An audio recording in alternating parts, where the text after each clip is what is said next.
My husband, 36M, and I, 30F, have been married for 6 years, and we have 2 kids, 4F and 2M. We didn't discuss this before marriage, but when I gave birth to our daughter, I just couldn't manage working, taking care of our daughter, and doing all the household chores, so now I'm a stay-at-home mom. There were times when I needed help at home, but I felt like I couldn't ask for it because I wasn't bringing in any money. It was also very difficult for me to be financially dependent on my husband. I never asked for anything for myself because he sometimes voiced about how much pressure he felt as the sole provider. Fast forward to 3 days ago, his younger sister lives in another country and comes to town once or twice a year. Last week, she told him she would visit, so my husband and I invited the family over for dinner. We were all having a good time until my sister-in-law started coughing and had trouble breathing. It was then that I knew she was horribly allergic to peanuts. We all rushed to her side to help. Then, I got slapped on the face from behind. I was facing away from my husband, so I didn't see it coming. I tried to explain that no one had told me before, and I had only seen her a few times after the wedding and never cooked for her. He was yelling at me the whole time I was trying to explain myself. When I told him that he knew I would be doing all the cooking for tonight, why didn't he think of telling me about it? He pushed me down on the couch and smacked me on the arms, back, and the back of my head. His family rushed to us and stopped him. They checked if I was okay for a minute, then went back to my sister-in-law's side. His older brother stayed by my side to ensure I was okay and to see if I needed anything. After a few minutes, my husband came back to the living room and acted like nothing had happened. My brother-in-law asked him if he had told me about their sister's allergy before, and he didn't answer. I told him I never knew about it until now. My in-laws checked on me one more time and then excused themselves. Only his older brother stayed with us.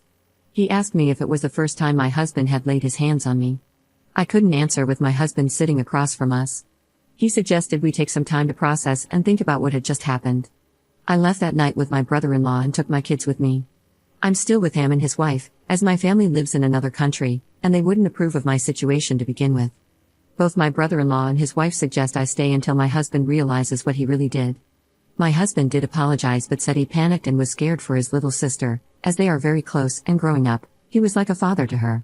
He kept repeating that if I cared enough about his family, I would have asked him if anyone had any allergies since I was the one cooking for the night, and he blamed me for his brother's reaction. I don't know where to go from here. I have no relatives here to stay with until I sort everything out, and I only have one friend and can't stay with her.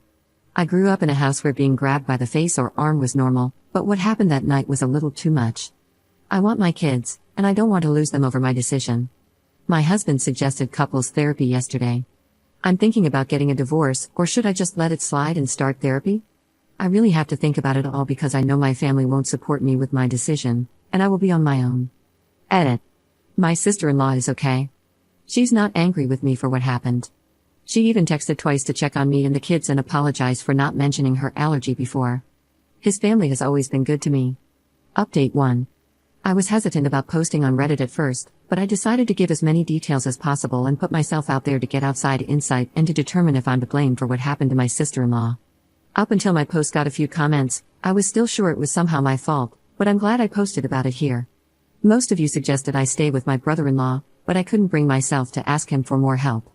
Then last night, he asked me if it's okay to talk about it now. I told him some things because I couldn't lay it all out. I told him that it wasn't the first time, and nothing was new to me that night except for the slap. I asked him if he could help me find a safe way out because I'm scared to go back, and need help looking up resources. Both he and his wife assured me that my kids and I are more than welcome to stay with them until I get back on my feet.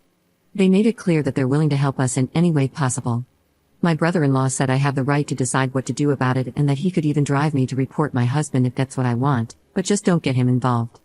I understood, and I thanked them for everything and promised them I would try to find a job as soon as possible. He also mentioned that my mother-in-law offered to pay 3 months' rent and childcare if I'm planning to leave, but he thinks it's better for me to stay with them for now. He promised he would make sure my mother-in-law follows through once I find a job because it will be more helpful then since it will be hard taking care of the kids and working. He told me to never feel like I owe them something because I would have done the same for them, as I met my husband through my brother-in-law when I worked with him for 6 months, and that he doesn't want my children to grow up wondering why no one loved them enough to step up and help their mother or end up abused or being abusers in the future. His words made me wonder, if he referred to his own brother as an abuser, then why am I still trying to look for ways to justify it or accept the blame? Although I'm not planning to get the police involved, my brother-in-law's wife is helping me document everything. She took pictures of the marks the moment we made it to their house.